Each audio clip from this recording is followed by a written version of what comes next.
Good morning, viewers. It's February 10, 2022. This is David De Los Reyes. Okay, I will be having a discussion today on my channel, and the topic is Lesson 30, Integration of Hyperbolic Functions. We will discuss today the last two formulas of integrating hyperbolic functions. There are actually 8 formulas in the integration of hyperbolic functions.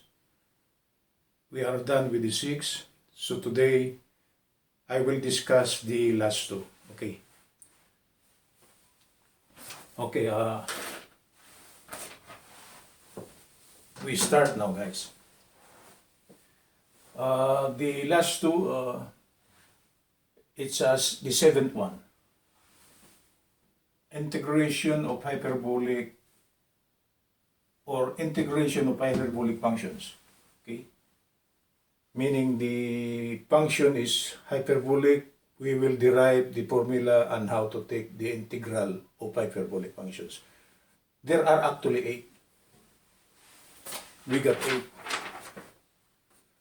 We are through with hyperbolic secant square, hyperbolic cosecant square, hyperbolic sine, hyperbolic cosine, hyperbolic tangent, hyperbolic cotangent, and our topic for today, hyperbolic secant, hyperbolic tangent, and the last one is hyperbolic cosecant, hyperbolic cotangent.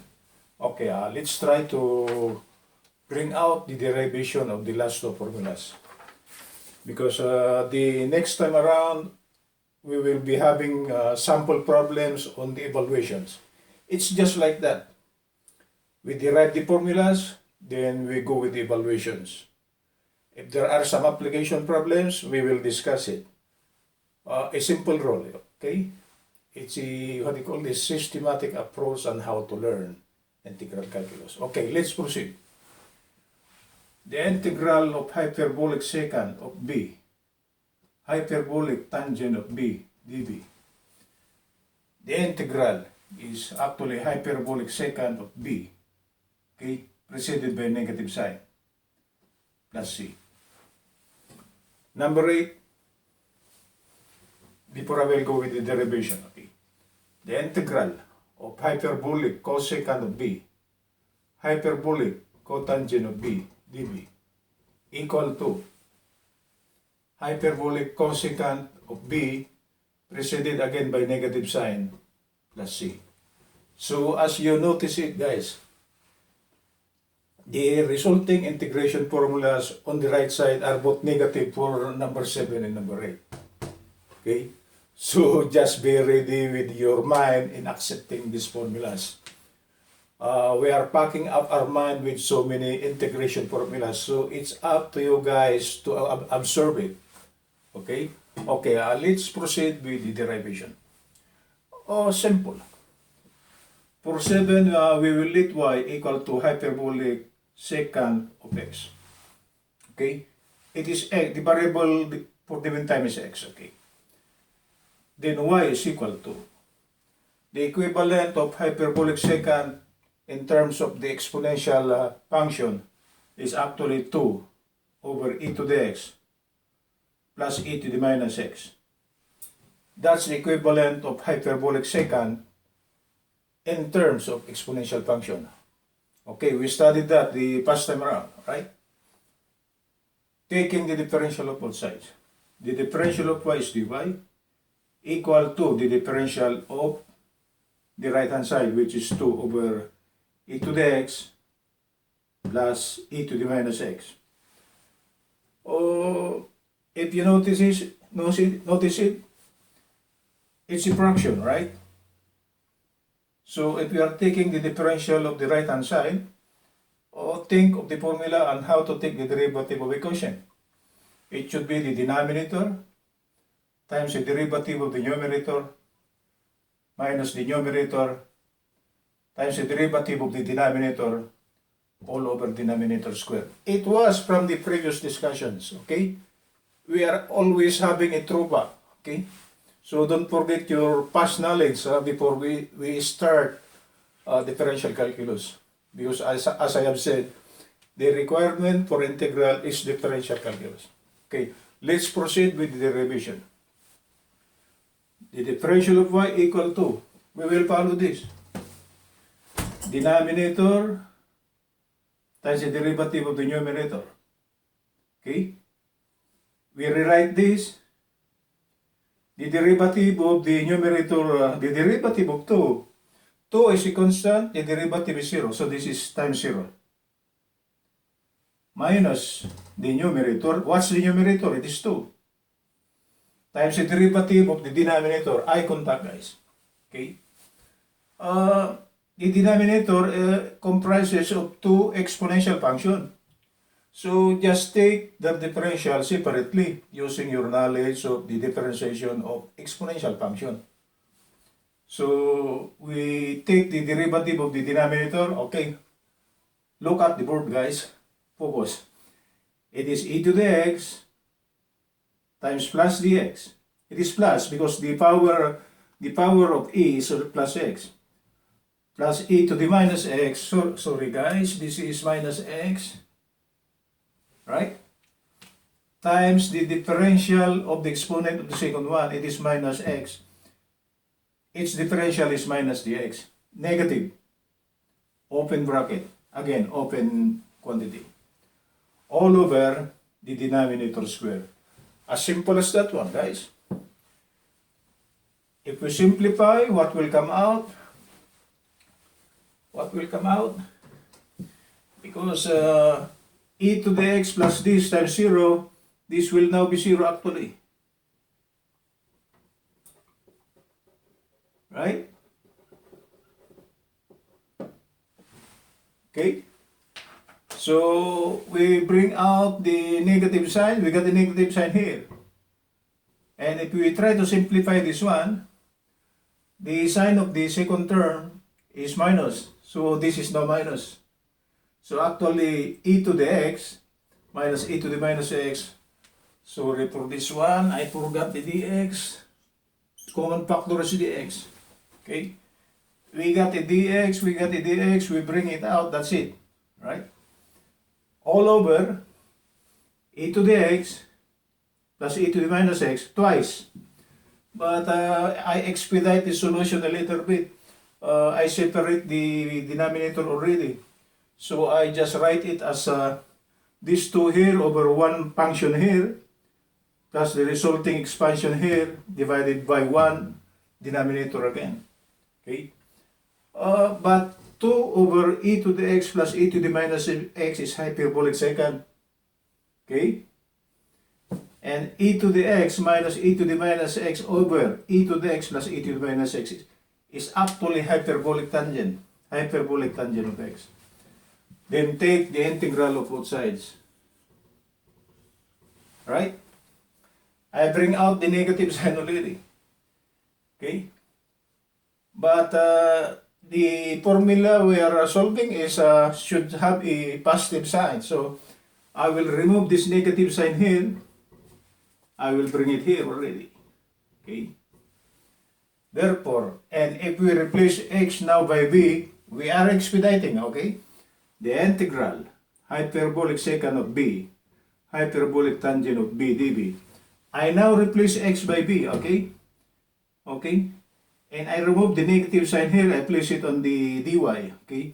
Equal to negative open quantity, the integral of dy, it will just be simply negative y. So negative y plus c. Substituting the value of y,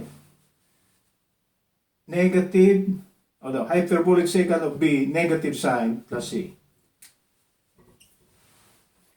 We expedite a little bit. Originally, it was x.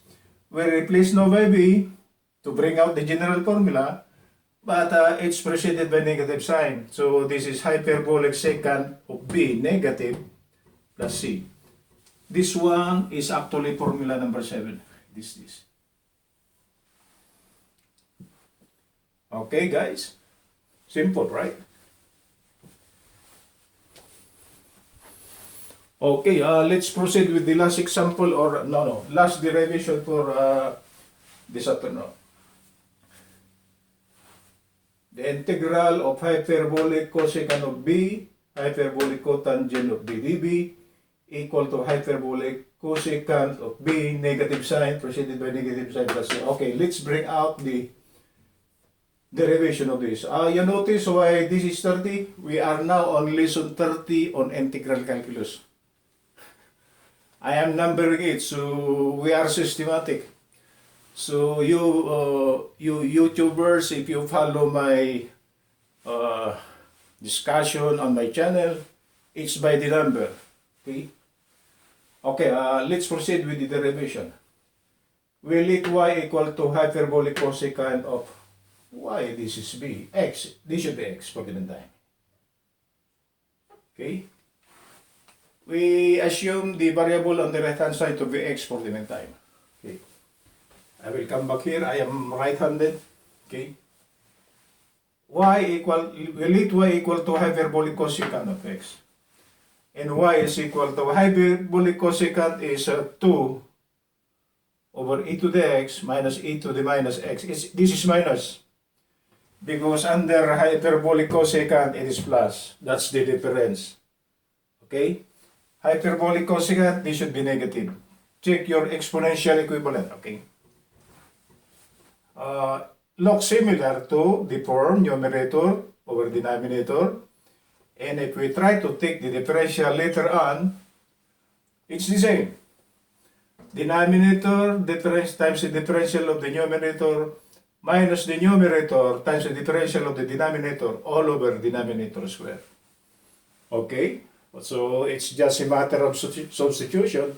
But we are lucky on the first part because this is the denominator times the derivative of the numerator, but the numerator is 2, and the derivative or differential of any constant is 0, so this is times 0. So actually, this is gone. Okay? We clear our mind a little bit. Okay, that's 0 already. So our only problem now is the second part. This one. Minus the numerator, minus the numerator is 2 times the differential of the denominator. Again, exponential functions. 2 exponential functions. So e to the x times plus dx minus e to the minus x times minus dx. This is minus. Why minus? The exponent of the second exponential function is negative x. So its differential should be negative dx. Close bracket. All over the denominator square. Then we expedite our solution immediately. I bring out this 2 here, negative here, it's outside. Then I will take 2, I will divide by 1 term on the denominator. Okay? And if we try to expand this one, okay, what will come out? Second term is minus, so the sign will be plus. So, okay, so e to the x, this will now be plus. Because this negative, it will now be plus. This is e to the minus x, close quantity dx, okay?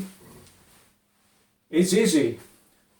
And try to recall your exponential equivalence. 2 all over e to the x minus e to the minus x is hyperbolic cosecant. And e to the x plus e to the minus x over e to the x minus e to the minus x is hyperbolic cotangent of x. Okay? This fraction is hyperbolic cosecant, and the second fraction is hyperbolic cotangent times the common factor dx. Okay, we expedite our solution. We integrate both sides. Okay? We integrate both sides. But we are to solve for the positive value of this. So I will remove this negative sign. I will place before the integral of negative dy. Then we rearrange. Again, we are expediting. You replace x now by b. Therefore, the integral of hyperbolic cosecant of b, hyperbolic cotangent of BD. We now replace x by b. Okay? Equal to negative the integral of dy. This cancels out. But what is y? Y is a hyperbolic cosecant of x, right? Then try to replace x by b. So what will come out? It will now be, sorry for this, there is no h, there should be h over here. There is no hyperbolic. Sorry for that one.